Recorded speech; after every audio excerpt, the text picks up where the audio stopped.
right, folks, we are back here on WLTH 1370M. That's WLTH 1370M. Please give us a call, 219-885-1371.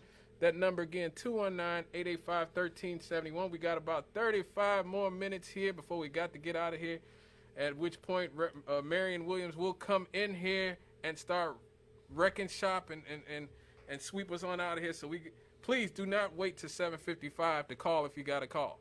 Okay? Please do not wait. We will not answer. I'm not picking up the phone after like 7:53 or something. Okay? So, call right now. You still got 35 minutes or so to call in, 219-885-1371. That number again is 219-885-1371. And I told you guys this was not a this was definitely not a lighthearted week here in the United States, and definitely not here in the region. I expected to come in here and laugh about them finding a sex doll near Lake Street on Sunday, shutting down traffic for a sex doll, but unfortunately they found the real thing a few days ago. The body of missing Ariana Taylor has been found south of the crash site where she crashed off of I-65 on Wednesday, April 13th, around 10:30 a.m. The Northwest Indiana Canine Search and Rescue with police were searching an area where Ariana Taylor's SUV was found crashed near the Bellaboos Playland in Lake Station when a dog detected a scent, according to the GPD Commander Jack Hamadi. The dog hinted at an enclosed area between the I-65 off-ramp and fence, which secures a drainage ditch just north of Bellaboos. Police were called over, and the body of missing Ariana Taylor was found in a shallow ditch. Unfortunately,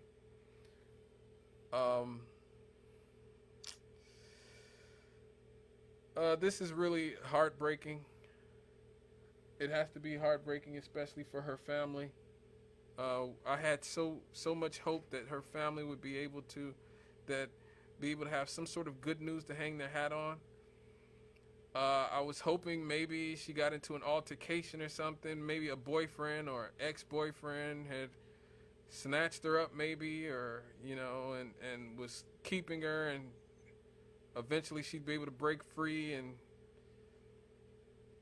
get back to her family. She does have a child. I know at least one child. I know her mother was out there, and her parents were the ones who identified her. Gary and Indiana State Police secured the scene until Lake County CSI and Lake County Coroner's office could arrive. The mother of Ariana Taylor was on the scene, and this was ongoing, and was informed of the discovery. As of 5 p.m. Wednesday, the Lake County Coroner has not determined the cause of her death. Sources close to the investigation have hinted that she was injured from the crash and attempted to find help by walking back south a little over a mile, where she may have jumped over a barrier, and fell into the ditch with her keys found nearby her location. A missing persons report was filed back on April 3rd with the Sheriff's Department after she never came back to her home in Tiburon Trails in unincorporated Lake County after a night out with friends. The GPD took over that missing person report after officers were called to an abandoned car found off Dakota Street and Central that came off I-65 early that Sunday morning, and police connected the two. No one was found in or around the car, including the keys to the smashed vehicle. A foot search by Gary officers and Gary K-9 was conducted at that time, along with the air search by the Lake County Sheriff's helicopter, with no results. The friends and others she was with were questioned and not considered suspects. A security guard at Tiburon Trails was the last person to see Ariana Taylor that night in question after she allegedly sped away recklessly from the complex. And, you know, I actually knew somebody, a member of my family lived in Tiburon Trails a long time ago, about 25 years ago. I'm very familiar with that area in unincorporated Lake County. I always thought it was just Maryville, but I guess it is unincorporated Lake County. And that's one thing that it's really sad when young people have their lives cut short like this. It really is. It's unfortunate.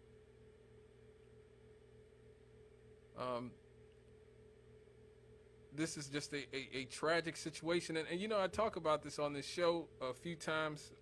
I believe it was when we were talking about the Ma'Khia Bryant situation, the shooting of the young 16-year-old girl by the police officer while she was swinging a knife wildly at another girl and trying to stab her. Sometimes in life, situations are just tragic. There's nobody you can sue. There's nobody you can arrest. Sometimes bad things just happen. Life just leads us to a really bad place. And this is looking like that. This is looking like, now, obviously, the investigation, I don't believe, is closed, but it looks like this was just a case of a person who was, you know, driving, not controlling their speed. As the security guard from Tiburon Trail says, she was speeding away recklessly. She may have been in a rush to get somewhere. I don't know where she was in a rush to get to, but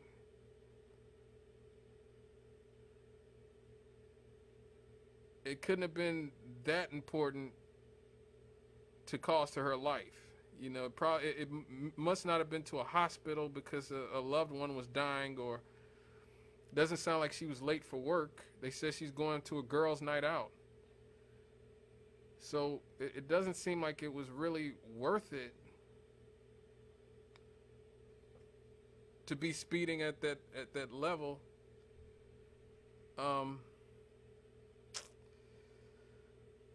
And leaving behind a small child, and I believe they said she had a boyfriend, a partner. Those people's lives will never be the same.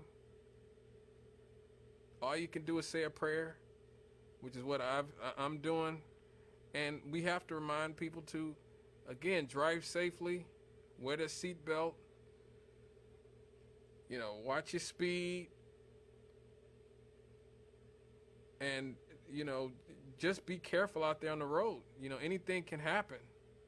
Anything can happen out there. It really is unfortunate.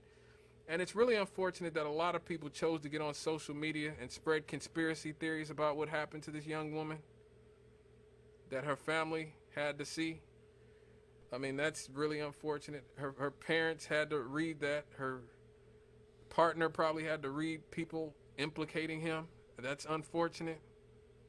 Like, we have to, you know, we have to be better than that. We have to, like I said, at some point understand that sometimes things are just tragic. You can't arrest your way out of everything. Rev, what do you want to say? No, just that. I mean, sometimes, you know, just stuff happens. Right. You know, at the same time, I'm glad that people were invested in it. Yes. To the point that, you know, people were volunteering. Yes. To help, you know, find this girl. Mm-hmm. You know, I admit there were days when I was hoping that maybe she got knocked out and she just didn't know who she was, and you know, she'll show up, you know, and everything will work out. Right. And you actually just said it. The really good thing about this was that people were so invested in this, because it really got me to thinking about missing people, especially missing young black women from our area. And you know, Chicagoland, Gary, you know, here in the Midwest. It's important to remember that it has been 6 years since Diamond Bynum and King Walker went missing.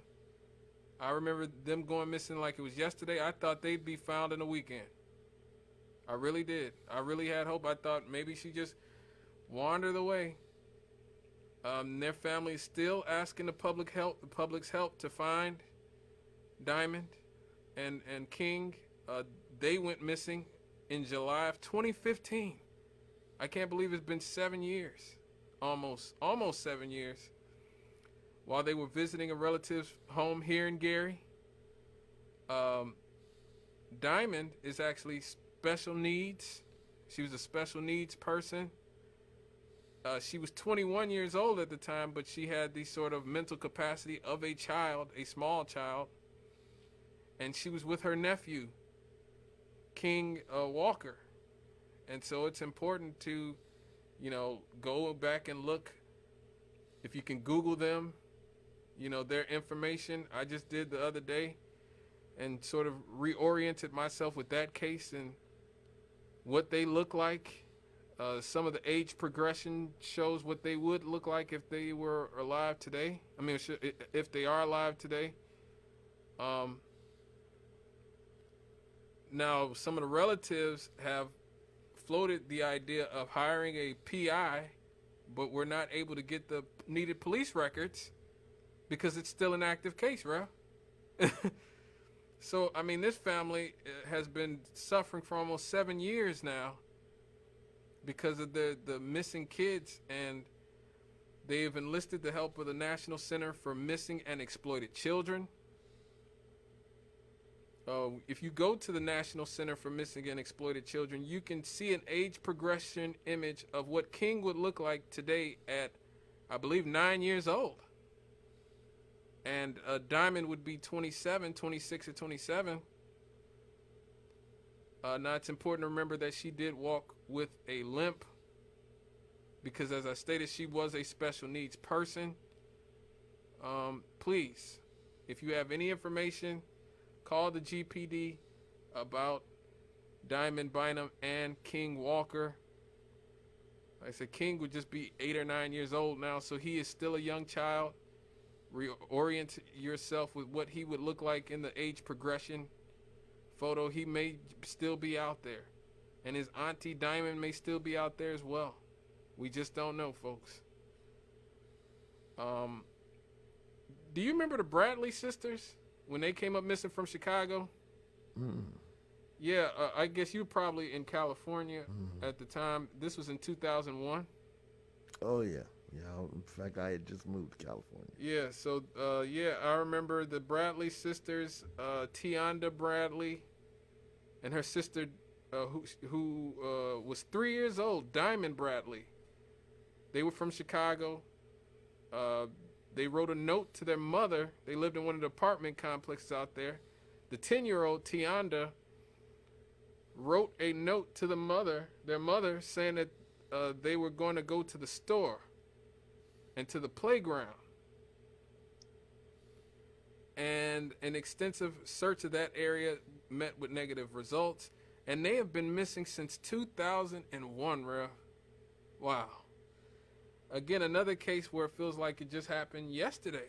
I remember those young girls missing right over there in Chicago and thinking they'll find something eventually. And here we are. These girls would be 30 years old and they'd be 30 years old and 23. 30 and 23 now, or should I say 31 and 24 now, if they are still out there. They may still be out there. I remember looking at, there have been cases like Elizabeth Smart, where she was held by some religious nutcase for like 5 years. The case of J.C. Dugard, where she was held for, I believe, close to 20 years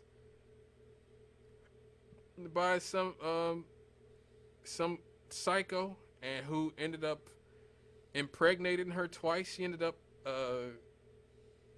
giving birth to 2 of his children. And yes, and she ended up still being alive. Elizabeth Smart, J.C. Dugard are still around. You know, they are touring, and I think they've both written books about what it was like to be held captive all those years. There was the House of Horrors in Cleveland that I think a lot of us remember, where Ariel Castro, that complete psycho, actually kidnapped 3 young girls when they were, I believe they were preteens, held them for over a decade until they were able to escape his house of horrors. And now they actually, after a decade, they were rescued. I remember the brother who did it became somewhat of a minor celebrity. He helped them get free. He actually broke down the door. Him and this Hispanic guy, they broke down the door and helped those girls get free. I believe that the Hispanic guy, if I'm not mistaken, was an illegal immigrant, so he didn't take any credit. He didn't want the credit because he thought, oh well, if I take credit, if I'm on a camera.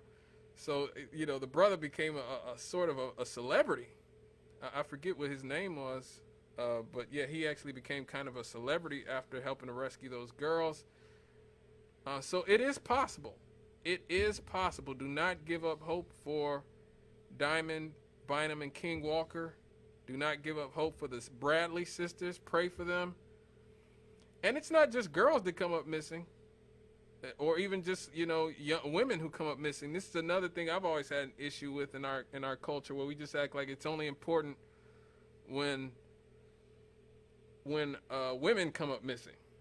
Like, men have families too. You know,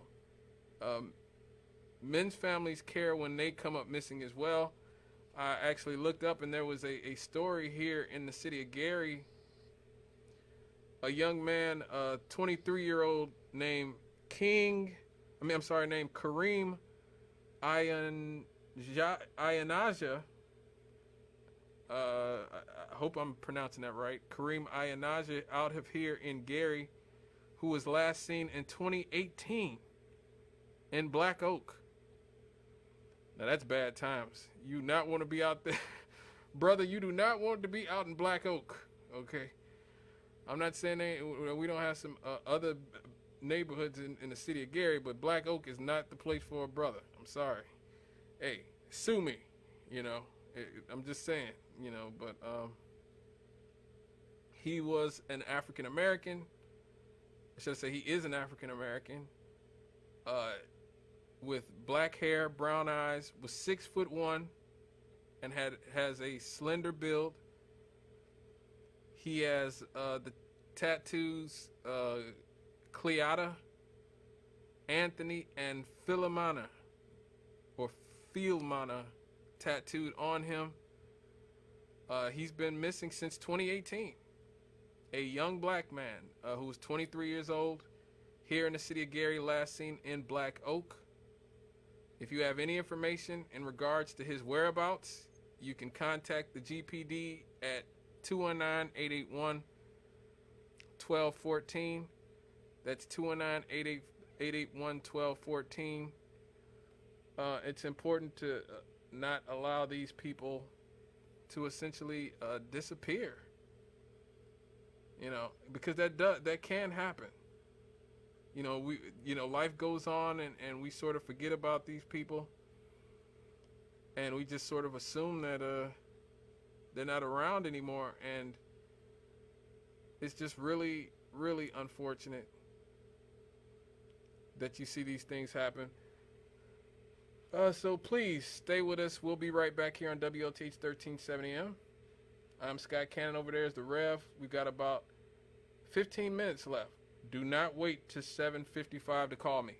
I swear to you, I will not pick up the phone. Do not wait until 7:55, okay? Give us a call now. We could talk about any of it. We could talk about the Brooklyn subway shooting, the National Urban League. They're finding that the state of Black America is grim. COVID-19 cutting life expectancy by 2 years here in this country. We'll be right back to give an update about the Black Lives Matter the Black Lives Matter situation here on WLTH.